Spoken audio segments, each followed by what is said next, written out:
1984 की एक रात अजिया सुल्तान अपने घर में सो रही थी। अचानक उसका 2 साल का बच्चा बहुत तेजी से खांसने लगा, जिसके कारण उसकी नींद टूट गई। जब अजिया नींद से उठी तो उसने देखा कि उसका पूरा कमरा सफ़ेद धुएं से भरा हुआ था। बाहर सड़कों पर लोग भागो भागो चिल्ला रहे थे। उनकी हर एक सांस के साथ साथ एक खतरनाक गैस उनके शरीर के अंदर प्रवेश कर रही, जो उनके फेफड़ों को जलने का अनुभव करवा रही थी। जहरीली गैस के कारण उनकी आंखें जल रही थी और पानी से बह रही थी। किसी रात सोते समय भोपाल की मासूम जनता को शायद ये भी पता नहीं होगा कि कल की सुबह उनके नसीब में नहीं है, क्योंकि शहर के पास में मौजूद एक पेस्टिसाइड की कंपनी मौत के रूप में बगल में डेरा डाले बैठी है, जो कीटकों को छोड़कर एक दिन उनके ही मौत का कारण बनी। ये कहानी है भोपाल गैस ट्रेजेडी की, जिसे दुनिया का सबसे बड़ा इंडस्ट्रियल डिजास्टर कहा जाता है। 2 दिसंबर 1984 की रात को हुए इस हादसे ने करीब 5000 से भी ज़्यादा लोगों की जान ले ली। उस कंपनी से निकलने वाली जहरीली गैस ने करीबन 5 लाख लोगों को हमेशा के लिए अपाहिज बना दिया। आज के इस वीडियो में हम देखेंगे कि कैसे कंपनी की लापरवाही और सरकार की अनदेखी ने दुनिया के सबसे बड़े हादसे को जन्म दिया। शहर दर्द के मारे चीखना चाहता था। About 40 tons of gas leaked from the Union Carbide factory. The consequences were catastrophic. Official estimates suggest some 5,000 people died. As the gas cloud condenses, it sinks to ground level. इन चेहरों को देखकर आज 30 साल बाद भोपाल का गुस्सा बदहवास हो जाता है।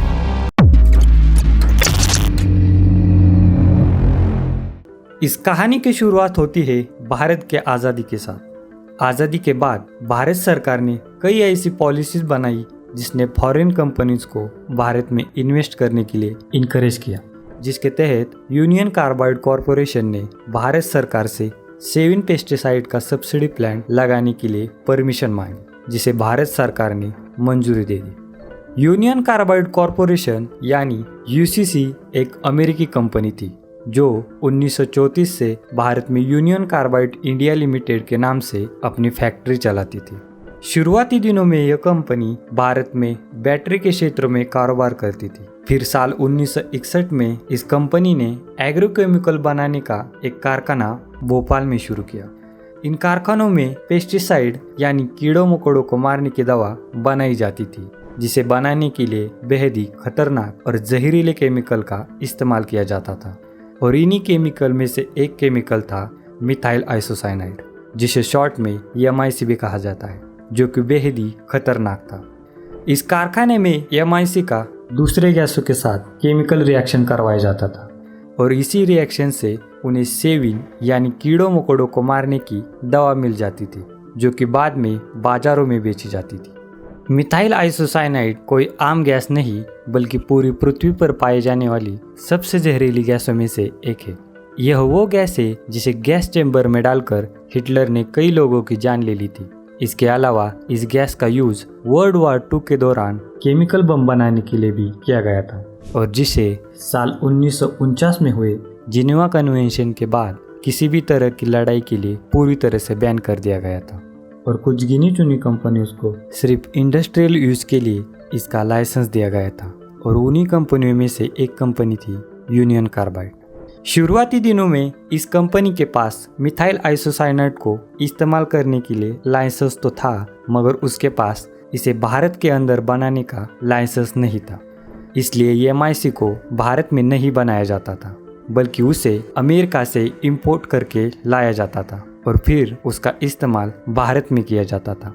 ऐसे में ही साल 1970 में यूनियन कार्बाइड ने भारत सरकार के पास एक अर्जी लगाई और MIC को भारत में बनाने के लिए लाइसेंस मांगा, जिसे साल 1975 में भारत सरकार द्वारा अप्रूव कर दिया गया।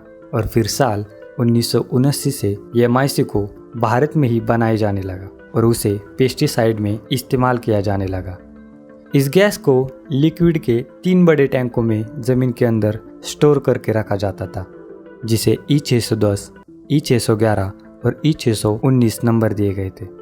इसके ऊपर कंक्रीट का फर्श बना दिया गया था ताकि इसका टेम्परेचर मेंटेन रहे। अब जब भी मिथाइल आइसोसाइनाइड की जरूरत पड़ती तो इन्हीं टैंकों में से उसे निकाला जाता था और उसे पेस्टिसाइड बनाई जाती थी।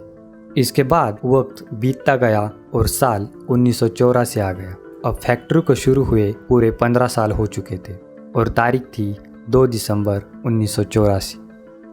यह दिन भी दूसरे आम दिनों की तरह ही था। रात के 9 बजे थे और भोपाल की जनता कड़ाके की ठंड के कारण नींद के आगोश में खो गई थी। इधर यूनियन कार्बाइड के कर्मचारी अपना रोज का रूटीन काम कर रहे थे, तभी वहां पर मौजूद कुछ कर्मचारियों ने MIC टैंक से जुड़े पाइप को धोना शुरू कर दिया, पर पाइप जाम होने की वजह से पानी हर बार की तरह दूसरी साइड से बाहर नहीं आया। कर्मचारियों ने इस बात की जानकारी अपने सुपरवाइजर को दे दी, जिस पर सुपरवाइजर ने उन्हें पानी चालू रखने के लिए कहा। करीब 10 बजे के आसपास पानी E610 टैंक में जाने लगा, जिसमें लगभग 42 टन MIC भरी हुई थी। टैंक में मौजूद पानी का MIC के साथ रिएक्शन होने से गैस बनने लगी। गैस के कारण टैंक का टेम्परेचर बढ़ने लगा, जो 1 से 2 PSI के बीच पहुंच गया था। घड़ी में अब 11 बज चुके थे। दूसरे शिफ्ट में काम करने वाले वर्कर्स काम पर आ चुके थे। उन्होंने देखा कि उनकी आंखें जलने लगी है, तो कुछ वर्कर्स ने कंट्रोल रूम जाकर प्रेशर चेक किया। प्रेशर तब 10 PSI के करीब पहुंच चुका था, पर वहां पर मौजूद सुपरवाइजर ने यह बोलकर इस बात को टाल दिया कि शायद रिकॉर्डिंग डिवाइस खराब हो गया होगा। रात के करीब 11:30 बजे कर्मचारियों को हल्की स्मेल आना शुरू हुई। उन्हें एहसास हुआ कि कहीं से तो MIC लीक हो रहा है। वर्कर्स ने लीक को ढूंढना शुरू कर दिया तो उन्हें एक जगह से पानी रिसता हुआ और उससे पीले रंग की गैस निकलती हुई दिखी, जिसे देखने के बाद वर्कर्स ने इस बात की जानकारी 11:45 को अपने सुपरवाइज़र को दे दी, जिसके बाद सुपरवाइज़र ने टी ब्रेक के बाद लीक से निपटने का फैसला किया, जो 12:15 तक निर्धारित हुआ था। 12:40 पर जब सारे लोग टी ब्रेक लेके वापस आए तो उन्होंने देखा कि गैस काफ़ी ज़्यादा मात्रा में लीक हो चुकी है, जिससे फैक्ट्री में पैनिक शुरू हो गया था। फैक्ट्री में काम करने वाले वर्कर्स सुमन डे ने जब कंट्रोल रूम जाकर रीडिंग चेक की तो उन्हें दिखा कि टंकी का प्रेशर अपने टॉप स्केल पर पहुंच चुका था, जो कि लगभग 40 PSI के आसपास था। चीज़ें अब हाथ से निकलने लगी थी। गैस बनने की प्रोसेस इतनी तेज थी कि टंकी हिलने लगी थी।